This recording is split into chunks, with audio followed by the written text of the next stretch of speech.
Ar tai magija, ar iliuzija? Aišku viena, Chrisas Angelas grįžo su triukais, kuriuos jūsų protui sunku suvokti. Norėjau sugrįžti prie savo ištakų. Norėjau parodyti žmonėms, kaip aistringai ir beprotiškai trokštu, kad mano naudojama meno forma būtų provokuojanti. Šį sezoną aš kiekvieną savaitę ištirsiu po 5 būdus gyventi ir 5 būdus mirti.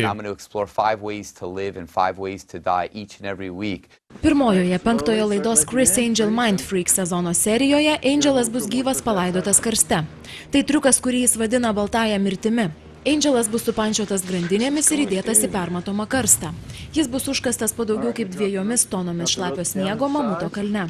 Kalnas yra 3 km aukštyje virš jūros lygio, todėl Angelui teks kovoti su deguonies trūkumu ir hipotermija. Tai reginys, kurį pabandė atlikti netgi didysis Houdinis, kuris prisiekė daugiau niekada to nedaryti. Jis teigė, kad žemės svoris būtų gerokai per didelis. Kiti reginiai, kuriuos ruošiasi demonstruoti Angelas, sprogmenų pilno lauko perėjimas mažiau nei per 5 minutes ir bandymas teleportuoti save. Galbūt ambicingiausias sumanymas, kurio Angelo teigimu niekas nebandė daryti anksčiau, yra masinė levitacija. Aš darysiu ir kitus dalykus, kurių niekas nedarė iki šiol. Pavyzdžiui, organizuosiu masinės levitacijos seansą, stebint 1000 žiūrovų. Išrinksiu 12 žmonių, kurie patirs levitaciją. Jei man pavyks tai padaryti, aš pabandysiu apversti viską aukštyn kojom ir priversti levituoti namuose esančius žiūrovus. Milijonai žmonių tuo pat metu išbandys levitaciją arba išgyvens kažką nepaaiškinamo.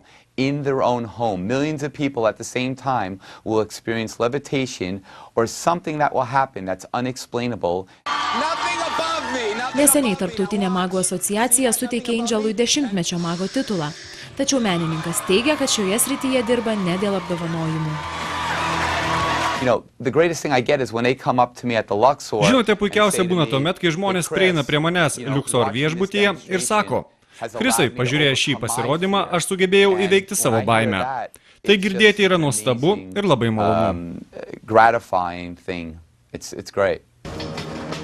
Angelas dėkingas savo gerbėjams ir netgi kviečia juos atvykti į savo naująjį barą Liquidity, esantį Luxor viešbutyje Las Vegase, pažiūrėti jo šou premjeros.